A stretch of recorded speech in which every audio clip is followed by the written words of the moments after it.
చెప్తా నాగు. పట్టుకో పట్టుకో.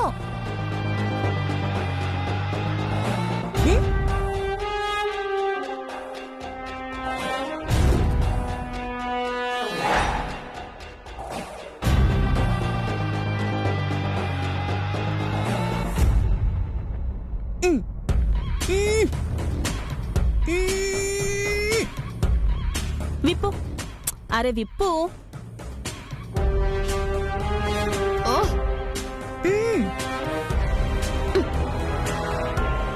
అయ్యో దేవుడా, రావట్లేదక్క. కదా సరే లాగు లాగు. ఓకే.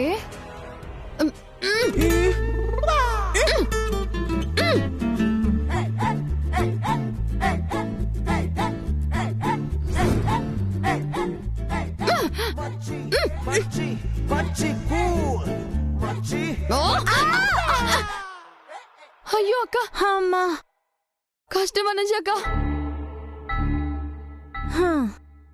గుళ్ళో పంతులు నాకన్నా బలంగా రాహుల్కి సరస్సుకి కొంగుముడి వేశాడు.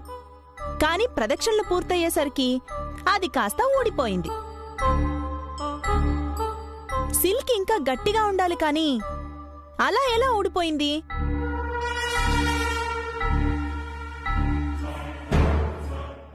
ఇలా ఇద్దర్లో ఎవరో ఒకరు ఇలా ముడి విప్పి ఉండాలి. ఎవ్వరికీ అనుమానం రాకుండా చాలా బాగా కవర్ చేశారు. ఆ ఆంటీతో సహా అందరూ సరే అని తల ఊపారు. కానీ నా మైండ్లో మాత్రం డౌట్ తిరుగుతూనే ఉంది. డౌట్ కాదు, పిచ్చి ఆలోచనలతో నీ బ్రెయిన్ తిరుగుతుంది. వనజక్క, అందుకే మరి నిన్ను హాఫ్ బ్రెయిన్ క్వార్టర్ థాట్ అనేది. ప్రీతి, నన్నేమైనా అను కాని నా బ్రెయిన్ మాత్రం ఏమనుకో. అవునా? అయితే 24x38 ఎంత చెప్పు? 1 సెకండ్.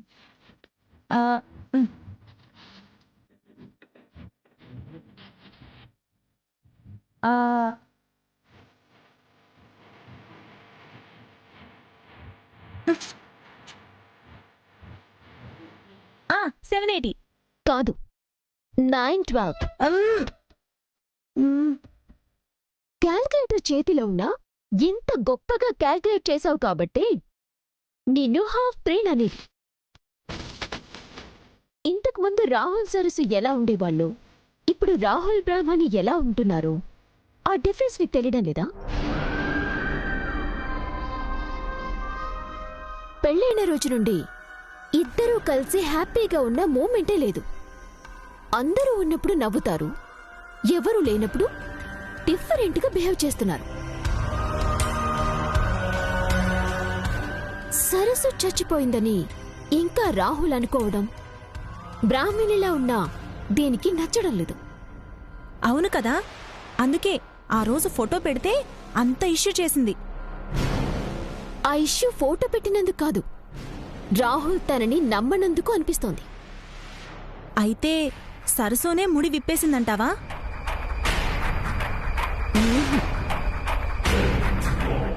అప్పుడే ఏమనను, మనకి తెలియని ఇంకా ఏదో సీక్రెట్ వాళ్ళిద్దరి మధ్యలో ఉందంటున్నాను.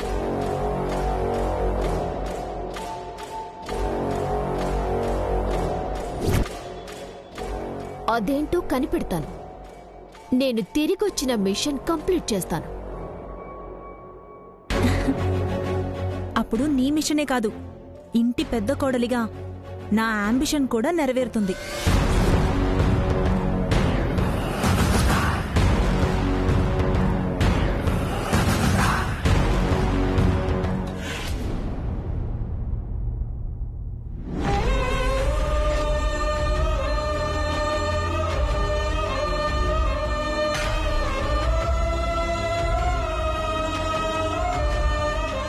ఆగు బ్రాహ్మణి, మనిద్దరం కలిసి ప్రదక్షిణలు చేయొచ్చా? మనం దంపతులమే కాని ఆ బిడ్డకి తండ్రిని నేను కాదు కదా.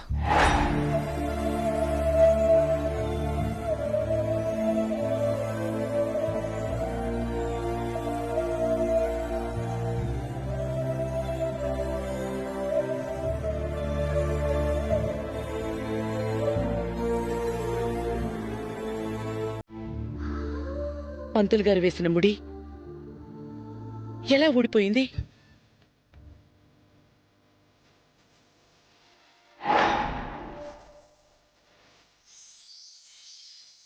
నా మీద ప్రాణం పెంచుకున్నారు. నేను ప్రాణంగా ప్రేమిస్తున్నానని మీరే అంటున్నారు. కానీ నేను చెప్పే మాటలు మాత్రం ఎందుకు నమ్మడం లేదు?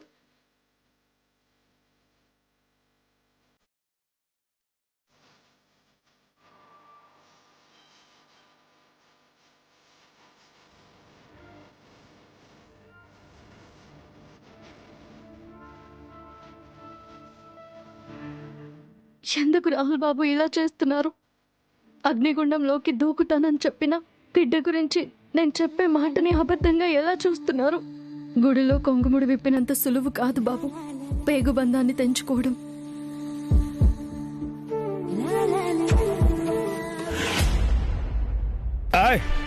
ఎవర్రా? రాయ్ కట్లిపండి, రండి కట్లిపండి రా. రాయ్ ఎవర్రా అక్కడ? కట్లిపండి, రండ్రా లోపలికి.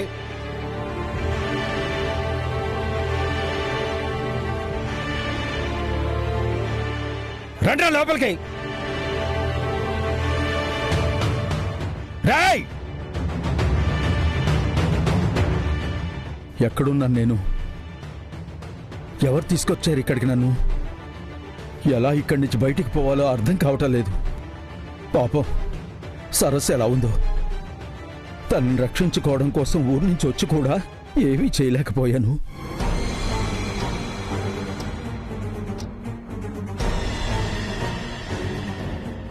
కట్లిపో, ఇపో. ఎవర్రా నువ్వు? నన్ను ఎందుకు కిడ్నాప్ చేశారు? రఘు, ఏంట్రా ముసలోడు అరుస్తున్నాడు? అరవడం ఆడికి, వినడం మాకు అలవాటైపోయిందన్నా. ఎంత అరిచినా పర్లేదు కానీ ప్రాణం పోకుండా చూసుకోండి, లేదంటే మా చెల్లి నన్ను చంపేస్తుంది. మాట్లాడరా. ఏయ్ మూసుకొని తినరా. ఎవర్రా నువ్వు? ఎందుకు కిడ్నాప్ చేశారు? రేయ్ చెప్పరా.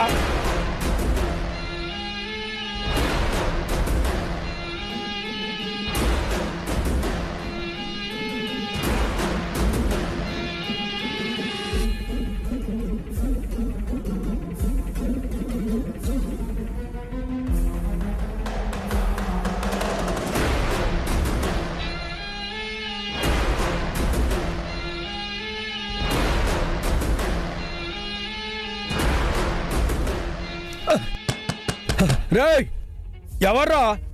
తలుపు తీయడ్రా.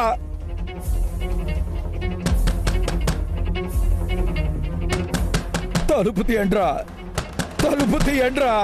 రేయ్ అమ్మాయి ఎలా ఉందో చూడాలరా, దాని బతుకు కాపాడాలరా. తలుపు తీయండ్రా, తలుపు తీయండి. రేయ్ రేయ్ తలుపు తీయండ్రా.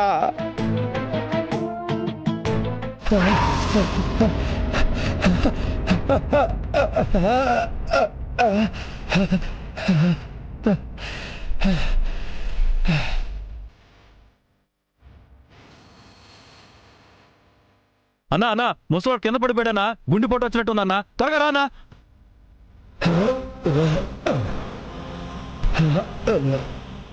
రేయ్ ఏం చేస్తున్నారా? ఎత్తండి వాడిని, హాస్పిటల్కి తీసుకెళ్దాం. వీడు చావకూడదు. రేయ్ తలుపు తీయ్. పదండ్రా.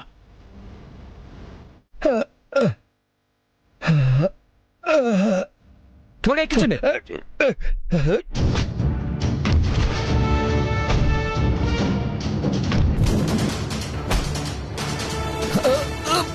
రేయ్ పట్టుకోండ్రా.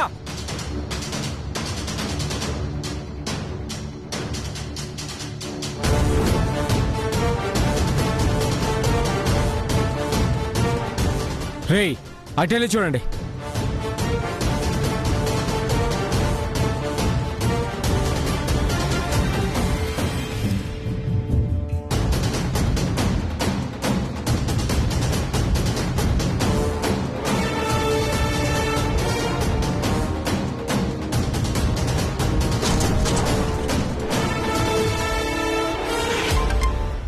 చెప్పు బ్రో. ప్రీతి, ముసలోడు తప్పించుకున్నాడు ప్రీతి.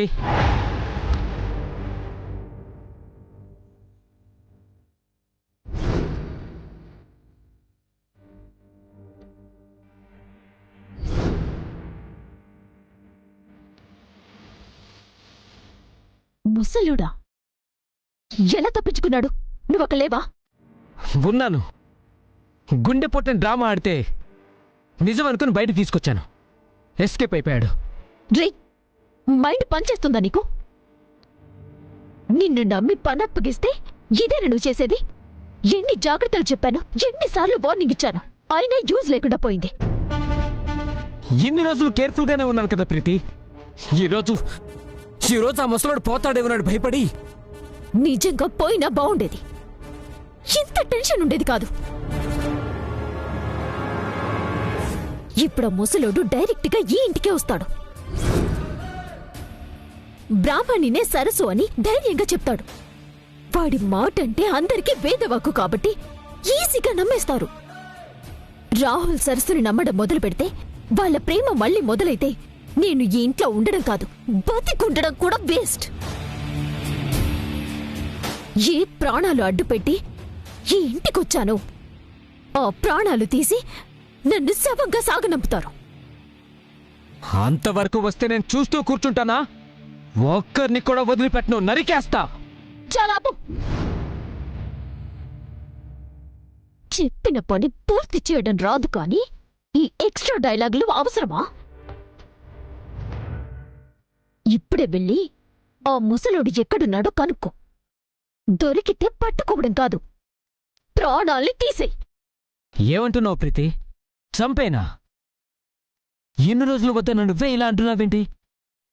నువ్వు చేసిన చెత్త పనికి ఇంతకు మించిన సొల్యూషన్ లేదు. ఆ ముసలోడు బతికుంటే ఎప్పటికైనా నాకు థ్రెట్టే. వాణ్ణి చంపిన తర్వాతే నాకు ఫోన్ చెయ్యి. సరే సరే, నేను ఎలాగోలా పట్టుకుంటానులే.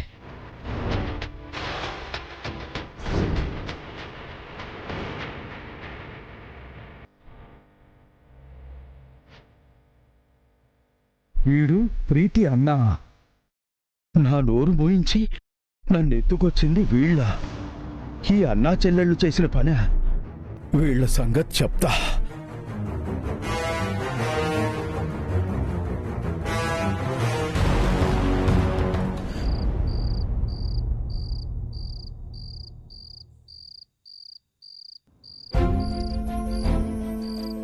బ్రాహ్మణికి 7 నెలలు నిండాయి. రేపే పంతులు గారితో మాట్లాడి సీమంతానికి ముహూర్తం పెట్టించాలి. సరే, అంతకన్నా ముందు ఒకసారి పద్ధతిగా బ్రాహ్మణి తల్లిదండ్రులకు కూడా విషయం చెప్పు. వాళ్ళ అభిప్రాయం కూడా తెలుసుకోవడం మంచిది. సరేనండి, రేపొద్దున్నే కాల్ చేస్తాను.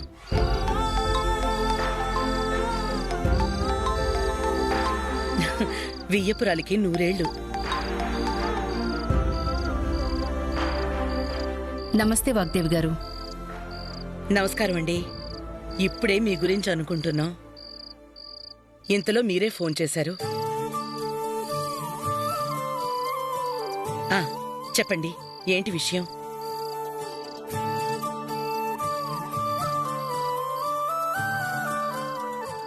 ఏమీ లేదండి, మా అమ్మాయికి 7వ నెల వచ్చింది కదా, మా ఆచారం ప్రకారం సీమంతం చేద్దామనుకుంటున్నాం. నేను వాగ్దేవి కూడా ఈ విషయం గురించే మాట్లాడుకుంటున్నాం. పెళ్లి కన్నా ఘనంగా ఈ సీమంతం చేసే పూచి నాది. మీరు నిశ్చింతగా ఉండండి. అంటే ఏం లేదమ్మా, శ్రీమంతం పుట్టింట్లో చేయడం మాకు ఆనవాయితీ. మీ అనుమతి అడగడానికి మేం ఫోన్ చేశాం. ఆనవాయితీ అన్నప్పుడు అనుమతి ఎందుకండి? మీకిదంతా చెప్పలేం కదండి. ఏదో మా స్తోమతకి తగ్గట్టుగా మా ఇంట్లోనే చెయ్యాలని. చూడండి సావిత్రి గారు, అర్హత స్తోమత ఆస్తిని బట్టి ఉండవు, మనిషిని బట్టి, మనిషి మాటని బట్టి వస్తాయి. ముహూర్తం ఎప్పుడనుకుంటున్నారు? పంతులుగారిని కనుక్కుంటే రేపు మంచిదని చెప్పారు.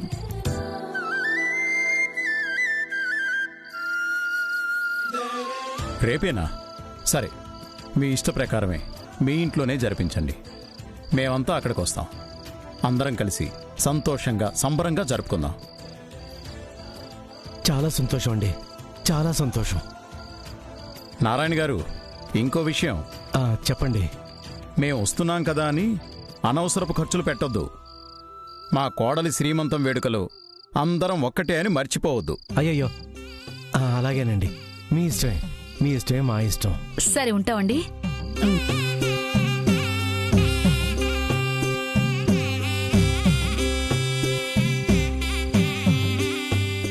సావిత్రి, చాలా మంచి మాట చెప్పారు. అవునండి.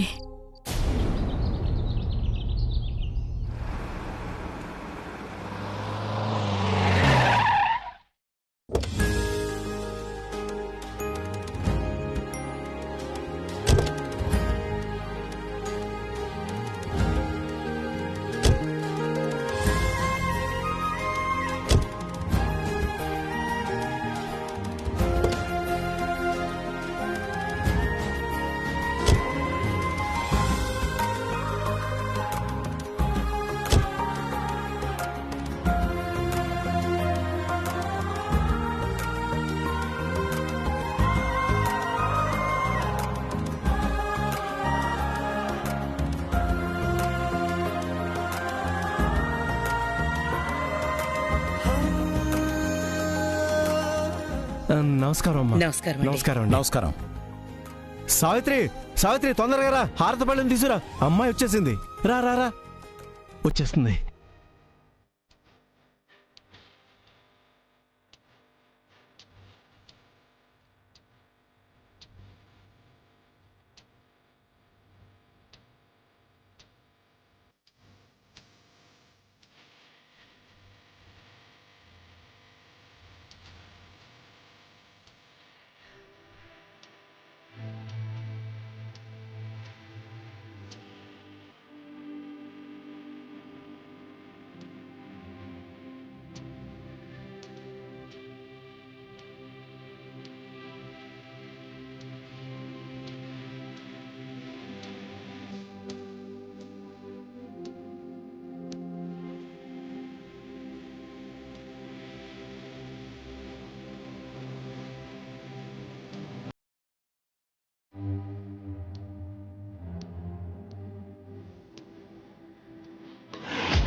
లోపలికి రండి.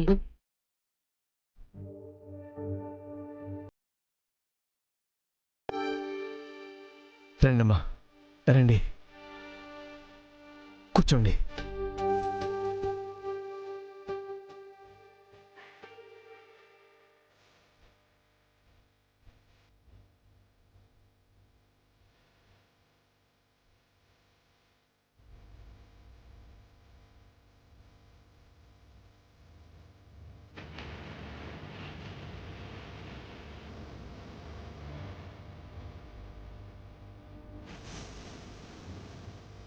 తేజ గారు ఇంకా రాలేదండి? ఒక పని మీద వెళ్ళాడు. 10 నిమిషాల్లో వచ్చేస్తాడు. మీరేం అనుకోపోతే మాదో మాట.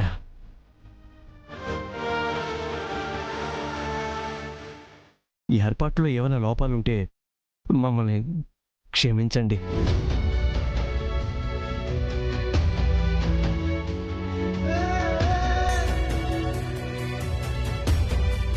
ముందు మీ మనసులో ఉన్న ఆ భేదభావం తీసేయండి.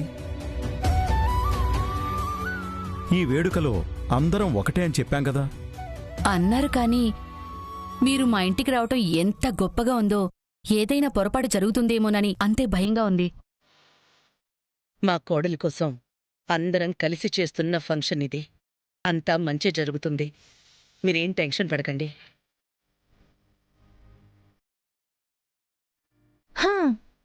మన హౌస్లో ఒక రూమ్ అంతుంది ఇల్లు. నాకు తెలిసి రిలేటివ్స్ ఎవరూ రావాల్సిన అవసరం లేదు. ఇల్లంతా మనమే సరిపోయేలా ఉన్నాం కదా.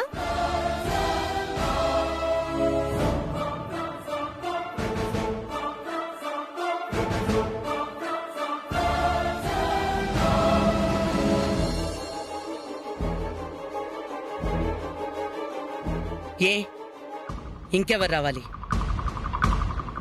షో ఆఫ్ చేసి నీ పరువుని, మన మర్యాదని తగ్గించుకో.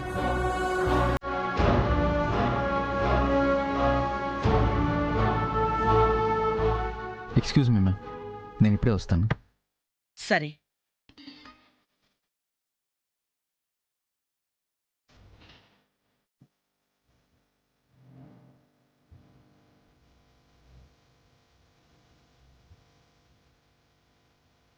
ఏంటమ్మా కొత్తగా అలా చూస్తున్నావు?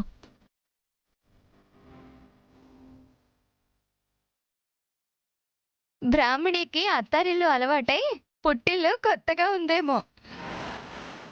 కొత్త పాత అనేది వేడుకలో కాదు నవ్యమ్మ, జరుగుతున్న వేడుకలో ఉంది. మా ఇంటిని ఇంత డెకరేషన్తో ఇప్పుడే చూస్తున్నా.